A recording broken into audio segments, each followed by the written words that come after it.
Welcome to this video students. In this video we are going to solve exercise number 10.1.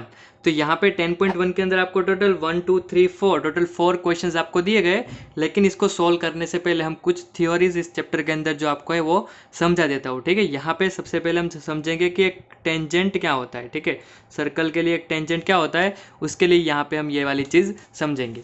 तो यहाँ पे हम देखते हैं कि सर्कल और लाइन, ठीक है, एक सर्कल और लाइन तीन तरीके से एग्जिस्ट कर सकते हैं। ठीक है, जिसमें से अगर फर्स्ट में हम डिस्कस करें तो यहाँ पे मैंने लिखा है कंडीशन 1।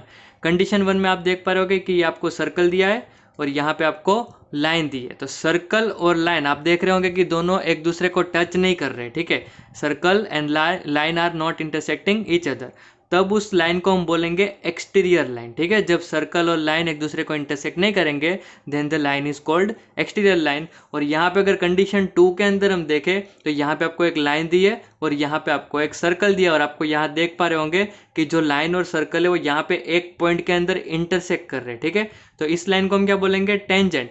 तो when a line and a circle is intersecting at one point then the line is called tangent. ठीक है, तो जब कोई लाइन सर्कल को सिर्फ एक point at only one point intersect करता है तब उस लाइन को हम क्या बोलते हैं, टेंजेंट बोलते हैं। ठीक है, उसी तरीके से अगर ये तीसरी कंडीशन देखें तो उसमें देखो ये जो लाइन है वो इस सर्कल को दो पॉइंट में इंटरसेक्ट करके जा रही है। ठीक है, तो when a line intersect circle eight 2 points the line is called secant. ठीक है, इस लाइन को हम क्या बोलेंगे, सिकेंट बोलेंगे। तो यहाँ पे देखो सर्कल तो सर्कल ही रहता है। ठीक है, तीनों कंडीशन में सर्कल ही ले, लेकिन यहाँ पे इंटरसेक्शन पे लाइन का नाम है वो चेंज हो रहा है। ठीक है, अगर एक भी पॉइंट में इंटरसेक्ट नहीं हो रहा है तो फिर लाइन का नाम हो गया एक्सटीरियर लाइन।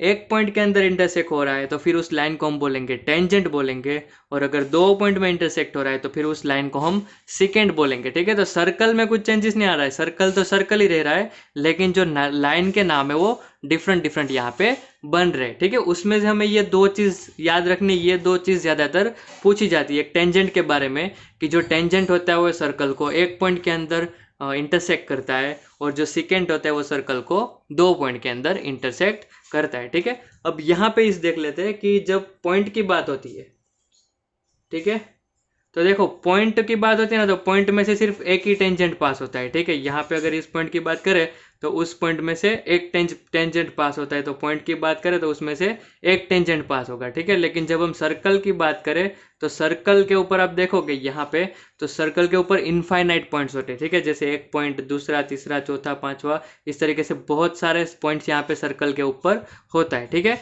और हर एक पॉइंट में से एक टेंजेंट पास होता है। जैसे ये वाला पॉइंट है वहां से ये टेंजेंट पास हो रहा है, ये वाला पॉइंट है वहां से इस तरीके से दूसरा टेंजेंट पास होगा, यहाँ से तीसरा टेंजेंट, ये वाला पॉइंट ले तो वहां से टेंजेंट। तो इस तरीके से इनफाइनाइट पॉइंट्स होते हैं सर्कल के ऊपर से, तो वह हर एक पॉइंट में से एक टेंजेंट पास होगा। तो सर्कल के ऊपर टोटल कितने टेंजेंट बन सकते हैं, तो इनफाइनाइट। ठीक है, क्योंकि इनफाइनाइट पॉइंट से और हर एक पॉइंट में से एक टेंजेंट पास होता है। ठीक है, तो आपको ये चीज याद रखनी है, जब पॉइंट की बात हो रही हो तो पॉइंट में से, सर्कल के ऊपर का पॉइंट में से सिर्फ एक ही टेंजेंट पास होता है, लेकिन जब पूरे सर्कल की बात हो तो पूरे सर्कल के ऊपर टोटल इनफाइनाइट टेंजेंट्स पॉसिबल है। ठीक है, नेक्स्ट हम देखेंगे, यहाँ पे हमने देख लिया कि टेंजेंट सर्कल के ऊपर क्या ड्रॉ होता है और एक ही पॉइंट पे इंटरसेक्ट करता है, तो टेंजेंट किसको बोलते हैं वो हमें यहाँ तक समझ में आ गया। ठीक है, लेकिन यहाँ पे हम डिस्कस करेंगे कि नंबर ऑफ टेंजेंट्स, कि अगर पॉइंट सर्कल के अंदर है या फिर सर्कल के ऊपर है या फिर सर्कल के बाहर है तो उसमें से कितने टेंजेंट्स हम ड्रॉ कर सकते हैं। ठीक है, तो सपोज करते हैं फर्स्ट केस यहाँ पे देखते हैं इनसाइड द सर्कल, कि अगर पॉइंट सर्कल के अंदर है तो उसमें से हम कितने टेंजेंट ड्रॉ कर सकते हैं। तो यहाँ पे इस पॉइंट में से आप कोई भी लाइन ड्रॉ करो, ऐसे ड्रॉ करो या फिर ऐसे ड्रॉ करो या फिर ऐसे ड्रॉ करो, तो कोई भी लाइन आप ऐसी ड्रॉ नहीं कर पाओगे कि जो सर्कल को सिर्फ और सिर्फ एक पॉइंट में से टच होके जाए। ठीक है, तो यहाँ पे हमें क्या पता चला कि अंदर के पॉइंट में से कोई भी टेंजेंट ड्रॉ नहीं हो सकता, क्योंकि कोई भी ऐसी लाइन ड्रॉ करना पॉसिबल नहीं है जो सर्कल को एक लाइन में टच करके जाए। टेंजेंट मतलब क्या होता है, टेंजेंट मतलब यहाँ पे हमने सीखा कि लाइन ऐसी होनी चाहिए जो सर्कल को एक ही पॉइंट में से टच होके जानी चाहिए। तो यहाँ पे अगर अंदर पॉइंट है उसमें से आप कैसी भी लाइन बना लो, कभी भी सर्कल को एक पॉइंट के अंदर टच नहीं करेगी। तो सर्कल के अंदर के पॉइंट में से कोई भी टेंजेंट हम सर्कल के ऊपर ड्रॉ नहीं कर सकते। ठीक है, नो टेंजेंट यहाँ पे मैं लिख दूंगा, no tangent possible from the interior point of the circle. ठीक है, कि सर्कल के अंदर के पॉइंट में से कोई भी टेंजेंट पॉसिबल नहीं है। नेक्स्ट हम देखते हैं ऑन सर्कल, अगर कोई पॉइंट सर्कल के ऊपर है तो ठीक है। जैसे कि अगर यहाँ पे दिया है तो उसमें से एक टेंजेंट पास हो सकता है, अगर यहाँ पे भी दिया है तो उसमें से एक टेंजेंट पास हो सकता है, ठीक है। डायरेक्शन भी आपको आ जाएगी, जैसे यहाँ पे आपको कोई पॉइंट दिया है तो उसमें से आप लाइन ड्रॉ करोगे तो किस तरीके से लाइन ड्रॉ करोगे जो वो सर्कल को एक ही पॉइंट में से पास होगी, तो इस तरीके से ही ड्रॉ करनी होगी। अगर आप इस तरीके से ड्रॉ कर दोगे तो यहाँ दूसरे पॉइंट पे भी इंटरसेक्ट हो जाएगी, ठीक है। तो इस तरीके से डायरेक्शन भी आपको ड्रॉ करनी आनी चाहिए कि इस पॉइंट पे अगर टेंजेंट आ रहा है तो उसको किस तरीके से ड्रॉ करना है, ठीक है। तो सर्कल के ऊपर ऑन सर्कल अगर पॉइंट आता है तो वहां पे एक टेंजेंट ड्रॉ करना पॉसिबल है, ठीक है। There is a one tangent can be drawn from the point on the circle, ठीक है। अगर सर्कल के ऊपर पॉइंट है तो वहां से एक टेंजेंट हम ड्रॉ कर सकते हैं। थर्ड केस क्या है, आउटसाइड द सर्कल, मतलब कि सर्कल की बाहर पे पॉइंट है अगर कोई, ठीक है, तो उस पॉइंट में से हम कितने टेंजेंट सर्कल के ऊपर ड्रॉ कर सकते हैं, तो आंसर आएगा 2 टेंजेंट, ठीक है। 2 टेंजेंट किस तरीके से आएंगे, तो सपोज करो कि इसमें से एक लाइन हमने इस तरीके से बना दी, देखो ये लाइन जो है वो सर्कल को एक पॉइंट के अंदर टच करके जा रही है, ठीक है। फिर दूसरी लाइन मैंने इस तरीके से बना देनी है, तो ये लाइन भी सर्कल को एक पॉइंट्स में ही टच करके जा रही है, ठीक है। तो ये 2 लाइन ही पॉसिबल है। अब तीसरी आप कैसे भी लाइन बना लो, ऐसी ऐसी अब ऐसी कोई भी लाइन नहीं मिलेगी जो सर्कल को सिर्फ और सिर्फ एक पॉइंट में से टच होके जाए। तो जब भी बाहर की साइड कोई पॉइंट होता है तो उसमें से सर्कल के ऊपर हम 2 टेंजेंट ड्रॉ कर सकते हैं, ठीक है। जिसमें से ये वाली चीज आपको खास याद रखनी है कि 2 टेंजेंट ड्रॉ कर सकते हैं। फिर ये जो 2 टेंजेंट होते हैं, जैसे इसको हम बोलेंगे फर्स्ट टेंजेंट, यहां से लेके यहां तक, और यहां से लेके यहां तक को हम बोलेंगे सेकंड टेंजेंट। तो ये जो 2 टेंजेंट होते हैं उसकी जो लेंथ होती है वो भी सेम होती है, ठीक है। ये चीज भी आपको याद रखनी है, इस चैप्टर में काफी जगह ये चीज आएगी और इसके ऊपर एक थियरम भी है जो हमें प्रूव करना है। क्या चीज याद रखनी है कि सर्कल के बाहर के पॉइंट में से अगर हम सर्कल के ऊपर 2 टेंजेंट ड्रॉ करते हैं तो उस दोनों टेंजेंट की जो लेंथ होती है वो सेम होती है, ठीक है। ये फर्स्ट टेंजेंट और ये सेकंड टेंजेंट, तो इसकी लेंथ और इसकी लेंथ कैसी हो जाएगी, सेम। तो ये चीज आपको यहाँ तक याद रखनी है, ठीक है। नेक्स्ट, इतनी थियरी समझने के बाद हम अब क्वेश्चंस देखते हैं, 10.1 के क्वेश्चन सोल्व करते हैं। सबसे पहला क्वेश्चन आपको दिया है, how many tangents can a circle है, कि एक सर्कल के ऊपर कितने टेंजेंट्स हो सकते हैं। तो जैसे यहाँ पे हमने डिस्कस किया था कि अगर पॉइंट दिया होता तो एक टेंजेंट होता, लेकिन सर्कल के ऊपर कितने टेंजेंट्स होते हैं, इनफाइनाइट। तो फर्स्ट का आंसर हम यहाँ पे लिख देंगे इनफाइनाइट, ठीक है। एक सर्कल के ऊपर इनफाइनाइट टेंजेंट्स हो सकते हैं। सेकंड क्वेश्चन देखते हैं, फिल इन द ब्लैंक्स, ठीक है। क्वेश्चन आपको दिया है, first a tangent to a circle intersect it in blank points, कि एक टेंजेंट होता है वो सर्कल को कितने पॉइंट में इंटरसेक्ट करता है। तो यहाँ पे हमने डेफिनेशन में ही सीखा था कि टेंजेंट मतलब ऐसी लाइन जो सर्कल को एक पॉइंट में इंटरसेक्ट करे। तो यहाँ पे आंसर आएगा 1, ठीक है, एक पॉइंट में इंटरसेक्ट करना चाहिए। Next, a line intersecting a circle in 2 point is called secant, यहाँ पे आंसर आएगा सिकेंट, ठीक है। अगर एक पॉइंट में इंटरसेक्ट करता है तो टेंजेंट, और अगर 2 पॉइंट में इंटरसेक्ट करता है तो उसको हम बोलेंगे सिकेंट। तो इसका आंसर आएगा secant. Question number 3, a circle can have a blank parallel tangent at the most, मतलब कि सर्कल के अंदर कितने पैरेलल टेंजेंट हो सकते हैं, ठीक है। तो देखो अगर कोई सर्कल इस तरीके से है, ठीक है, उसमें ये वाला टेंजेंट अगर हम कंसीडर करते हैं तो दूसरा एक टेंजेंट आपको ऐसा लेना है जो इसको पैरेलल हो। तो सिर्फ यहाँ पे एक टेंजेंट ऐसा मिलेगा जो इसको पैरेलल आता हो, ठीक है। उसके अलावा कोई भी ऐसा टेंजेंट आपको नहीं मिलेगा जो इस लाइन को पैरेलल हो। जैसे ऐसा हमने बना लिया तो वो इसको पैरेलल नहीं बनेगा, यहाँ पे भी बना ले तो पैरेलल नहीं बनेगा, यहाँ पे भी बना ले तो पैरेलल नहीं बनेगा। सिर्फ ऑपोजिट साइड में जो होता है, ठीक है, एक पॉइंट है, ठीक है, और एक दूसरा पॉइंट यहाँ डायमेट्रिकल लेकर ऑपोजिट पॉइंट है, तो वहां पे ही एक टेंजेंट ऐसा मिलेगा जो इसको पैरेलल हो। तो मैक्सिमम कोई भी सर्कल के अंदर 2 पैरेलल टेंजेंट मिल सकते हैं, ठीक है। अब ये यहाँ पे भी हो सकते हैं, जैसे एक यहाँ पे और एक यहाँ पे, ये दोनों भी पैरेलल है, एक यहाँ पे और एक यहाँ पे, ये दोनों भी पैरेलल है। लेकिन मैक्सिमम पैरेलल कितने हो सकते हैं, 2।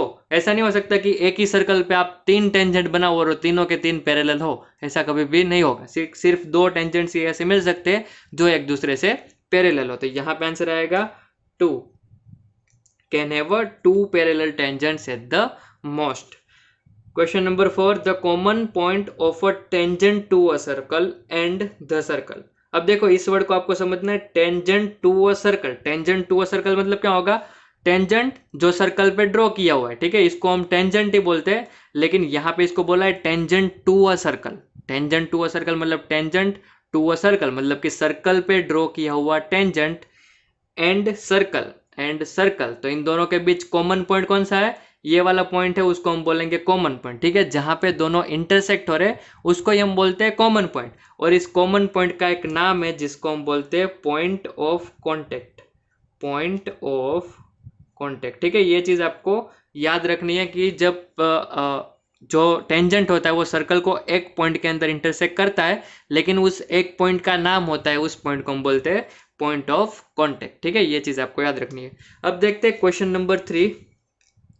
क्वेश्चन नंबर 3 आपको दिया है a tangent P Q at point P of a circle of radius 5 centimetre, ठीक है। टेंजेंट है P Q at point P of a circle, मतलब कि इस तरीके से कोई सर्कल है, ठीक है, उसका यहाँ पे पॉइंट पी है, ठीक है।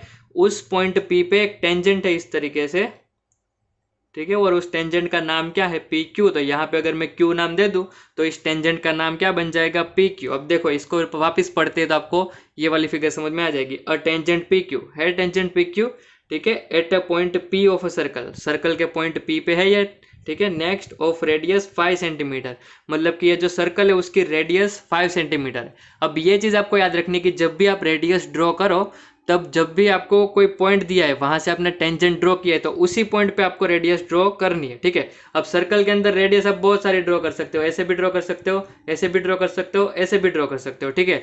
लेकिन आपके फिगर्स में जहां पे सर्कल पे पॉइंट्स आ रहे हैं, जैसे यहाँ पे इस सर्कल के अंदर पॉइंट कौन सा आया पी, सर्कल के ऊपर आया, वहीं पे हम रेडियस ड्रॉ करेंगे। तो अगर यहाँ पे ड्रॉ कर दे तो ये बन जाएगा रेडियस, और रेडियस आपको कितना दिया है 5 सेंटीमीटर का दिया है, ठीक है। तो यहाँ पे हम क्या लिख देंगे 5 लिख देंगे, ठीक है। नेक्स्ट आपको क्या दिया है मीट्स अ लाइन, मतलब कि टेंजेंट वो किसी को मिल रहा है एक लाइन को through the centre O at point Q, मतलब कि ये टेंजेंट है वो सेंटर में से पास होने वाली एक लाइन है, ठीक है, उसको मिल रहा है इस तरीके से, ये सेंटर में से पास होने वाली लाइन है और वो टेंजेंट को मिल रही है क्यू पॉइंट पे, ठीक है। तो हमने इस तरीके से फिगर बना देनी है। ओके, नेक्स्ट आपको क्या दिया है so that O Q is equal to 12। अब ये लाइन इस तरीके से मिल रही है कि ओ क्यू जो है उसका मेजरमेंट कितना होना चाहिए 12 सेंटीमीटर होना चाहिए, ठीक है। तो यहाँ पे आपको दो चीजें दे दी है और लेंथ पे क्यों आपको एक तीसरी चीज फाइंड करनी है। तो यहाँ पे एक चीज आपको याद रखनी है, इस तरीके का क्वेश्चन बहुत ही इंपॉर्टेंट क्वेश्चन इस चैप्टर के लिए हर बार पूछा जाता है, ठीक है। हर बार तो नहीं लेकिन बहुत बार इस टाइप का क्वेश्चन पूछा जाता है। क्वेश्चन के अंदर क्या होता है तीन चीज होता है, एक टेंजेंट होता है, ठीक है, उसकी लेंथ आपको, ठीक है, टेंजेंट की लेंथ मतलब कि ये वाली लेंथ, फिर दूसरी चीज रेडियस मतलब कि ये वाली चीज, और तीसरी चीज सेंटर और ये वाला पॉइंट दोनों के बीच का डिस्टेंस, मतलब कि आउटसाइड में जो पॉइंट है वो और सेंटर दोनों के बीच का डिस्टेंस। तीन चीज में से कोई भी दो चीज आपको दे दी होगी, तीसरी चीज आपको फाइंड करनी होगी। फाइंड करने के लिए आप देखो यहाँ पे आपका ट्राइंगल बन रहा है, ठीक है। अब ये वाला जो एंगल होगा वो 90 डिग्री का होगा क्योंकि ये है रेडियस और ये है टेंजेंट। और आपको ये चीज याद रखनी है कि रेडियस ऑलवेज परपेंडिकुलर होता है टेंजेंट को, ठीक है। टेंजेंट और रेडियस ऑलवेज 90 डिग्री पे ही इंटरसेक्ट करते हैं, ठीक है। जैसे अगर यहाँ पे कोई सर्कल आप ड्रॉ करो और यहाँ पे इस पॉइंट पे अगर आप रेडियस ड्रॉ करो और इसी पॉइंट पे आप टेंजेंट ड्रॉ करो तो ऑलवेज 90 डिग्री पे ही बनेंगे, ठीक है। तो ये जो एंगल है वो ऑटोमेटिकली कितना बन जाएगा 90 डिग्री। क्वेश्चन को आपको किस तरीके से याद रखना है कि क्वेश्चन है उसके अंदर आपको कुछ टेंजेंट दिया होगा, ठीक है, फिर आपको रेडियस दे दी होगी, फिर एक्सटीरियर पॉइंट और सेंटर के बीच का आपको डिस्टेंस दे दिया होगा। इस टाइप का क्वेश्चन आपको दिखता है तो सबसे पहले आपको इस तरीके की एक फिक्स फिगर ड्रॉ कर देनी है। एक सर्कल ड्रॉ करना है, इस तरीके से टेंजेंट ड्रॉ कर देना है, इस तरीके से लाइन ड्रॉ कर देनी है और रेडियस, ये सी फिगर आपको कंपलसरीली ड्रॉ कर देनी है, ठीक है। फिर तीन चीजें आपको आइडेंटिफाई करनी है। सबसे पहले रेडियस, क्वेश्चन के अंदर देखो रेडियस दिया है 5 सेंटीमीटर, तो यहाँ क्या लिख दोगे 5 लिख दोगे। फिर नेक्स्ट देखो कौन सा डिस्टेंस दिया है 12 सेंटीमीटर, ठीक है। 12 मतलब क्या दिया है आपको, तो सेंटर ओ और क्यू के बीच का डिस्टेंस, तो ओ मतलब यहाँ पे और क्यू मतलब यहाँ पे, ठीक है। तो ये आपको 12 दे दिया। अब पी क्यू फाइंड करने, तो ये चीज आपको फाइंड करनी है जो पाइथागोरस थ्योरम यूज करके हम फाइंड कर लेंगे। यहाँ पे हम लिख देंगे here OP perpendicular to P Q, ठीक है। जो ओपी मतलब रेडियस और पी क्यू मतलब टेंजेंट, और हमें पता है कि रेडियस और टेंजेंट दोनों एक दूसरे के परपेंडिकुलर होते हैं, तो यहाँ पे 90 डिग्री हो जाएगा। तो यहाँ पे लिख देंगे अकॉर्डिंग टू पाइथागोरस थ्योरम, ठीक है। पाइथागोरस के थ्योरम के अकॉर्डिंग क्या लिख सकते हैं, तो 90 डिग्री ऑपोजिट में कौन सी साइड है ओ क्यू, तो उसको रखेंगे एक्स साइड ओ क्यू और उसका स्क्वायर कर देंगे, और इज इक्वल टू में हम क्या रखेंगे, तो 90 डिग्री को जो टच करते हैं ओ वाली साइड, तो 90 डिग्री को कौन टच करते हैं ओपी टच करते हैं और पी क्यू टच कर दे तो यहाँ पे रखेंगे ओ पी का स्क्वायर प्लस पी क्यू का स्क्वायर। ठीक है, ये वाली चीज़ आपको याद रखनी है। 7th स्टैंडर्ड से ये वाली चीज़ हम पढ़ते आ रहे हैं, पाइथागोरस थ्योरम। 90 डिग्री का जो एंगल होता है उसके ऑपोजिट में जो साइड होती है उसका स्क्वायर रहता है एक्स साइड, और जो साइड 90 डिग्री को टच करती है, जैसे ये वाली साइड 90 डिग्री को टच कर रही है और ये वाली साइड 90 डिग्री को टच कर रही है, उसको रखेंगे हम दूसरी साइड दोनों को। ठीक है, उसका प्लस करेंगे और दोनों का स्क्वायर कर देंगे। ये चीज़ आपको यहाँ पे याद रखनी है। नेक्स्ट ओ क्यू मतलब आपको दिया है 12, तो यहाँ पे लिख देंगे 12 का स्क्वायर। ओपी दिया है आपको 5, तो लिख देंगे 5 का स्क्वायर। और पी क्यू आपको फाइंड करना है तो वहाँ पे पी क्यू का स्क्वायर ही हम रहने देंगे। ठीक है, 12 का स्क्वायर हो जाएगा 144, 5 का स्क्वायर हो जाएगा 25 प्लस पी क्यू स्क्वायर। अब यहाँ पे आपको पी क्यू फाइंड करना है तो इसको हम बनाएंगे सब्जेक्ट, तो 25 चला जाएगा इस साइड, तो 144 minus 25 is equal to P Q square, and 144 minus 25 होता है 119 is equal to P Q square. ठीक है, और 119, अब देखो पी क्यू फाइंड करने के लिए हमें इसका स्क्वायर रूट निकालना होगा, तो ही ये स्क्वायर है वो रिमूव होगा। ठीक है, तो इस साइड स्क्वायर निकालेंगे तो इस साइड भी स्क्वायर निकालना होगा, तो P Q is equal to हो जाएगा अंडर रूट ऑफ 119। और यहाँ पे जो 119 है वो कंप्लीट स्क्वायर नहीं है, तो उसका स्क्वायर रूट पॉसिबल नहीं है, तो उसको हम ऐसे ही रहने देंगे। तो यहाँ पे देखो हमारा आंसर हो जाएगा आंसर डी, रूट 119 सेंटीमीटर। तो इस तरीके से इस क्वेश्चन को सॉल्व करना है। काफ़ी इंपॉर्टेंट क्वेश्चन है, तो अच्छी तरीके से आपको ये क्वेश्चन करना है। ठीक है, नेक्स्ट देखते हैं क्वेश्चन नंबर 4। क्वेश्चन नंबर 4 आपको दिया है ड्रॉ अ सर्कल, एक सर्कल ड्रॉ करना है आपको। ठीक है, ड्रॉ कर देते हैं यहाँ पे। ओके, ड्रॉ कर दिया। एंड 2 लाइन्स, 2 लाइन्स ड्रॉ करनी है, और कैसी ड्रॉ करनी है, parallel to given line. Suppose कर लो कि ये आपको गिवन लाइन दी है। ठीक है, इसको हम नाम दे देते हैं गिवन लाइन। ठीक है, तो 2 लाइन आपको ऐसी ड्रॉ करनी है जो पैरेलल हो इस लाइन को, सच डेट 1 इज टेंजेंट, मतलब कि एक लाइन है वो टेंजेंट बननी चाहिए, तो इसको पैरेलल लाइन यहाँ पे इस तरीके से ड्रॉ कर देते हैं, तो इसको पैरेलल भी हो गई, और ये सर्कल को एक पॉइंट में टच कर रही है तो वो सर्कल के लिए टेंजेंट भी हो गई। ठीक है, ये हुई फर्स्ट लाइन की बात। अब सेकंड लाइन देखते हैं। सेकंड लाइन आपको क्या दिया है, and the other a second to the circle, मतलब कि जो दूसरी लाइन है वो सेकेंड होनी चाहिए, तो इसको पैरेलल ड्रॉ करें, तो इस तरीके से यहाँ पे ड्रॉ कर देते हैं। ठीक है, तो इसको पैरेलल भी हो गई, और सर्कल को 2 पॉइंट में इंटरसेक्ट कर रही है, तो ये सेकेंड भी हो गई। ठीक है, यहाँ पे क्वेश्चन क्या दिया था, draw a circle, circle draw किया, एंड ड्रॉ 2 लाइन्स, तो यहाँ पे हमने 2 लाइन्स भी ड्रॉ कर दी, और वो लाइन कैसी ड्रॉ करनी थी, जो इसको पैरेलल भी हो और एक टेंजेंट हो और एक सेकेंड हो, तो उस तरीके से हमें ये फिगर ड्रॉ कर देनी है। ठीक है, तो इसी के साथ हमारा एक्सरसाइज 10.1 यहाँ पे खत्म होता है। Okay, that's it for today students. अगर आपको ये वीडियो पसंद आया तो इस वीडियो को लाइक करना मत भूलना, और यहाँ पे स्क्रीन पे आपको मेरी फ़ोटो दिख रही होगी, जिस पे क्लिक करके आप इस चैनल को सब्सक्राइब कर सकते हो। और स्क्रीन पे दूसरे दिखाए गए वीडियोस है जिसमें से आप इस चैप्टर के रिलेटेड कुछ बुक के क्वेश्चंस और कुछ इंपॉर्टेंट क्वेश्चंस भी देख सकते हो। तो मिलते हैं नेक्स्ट वीडियो में, तब तक के लिए बाय बाय।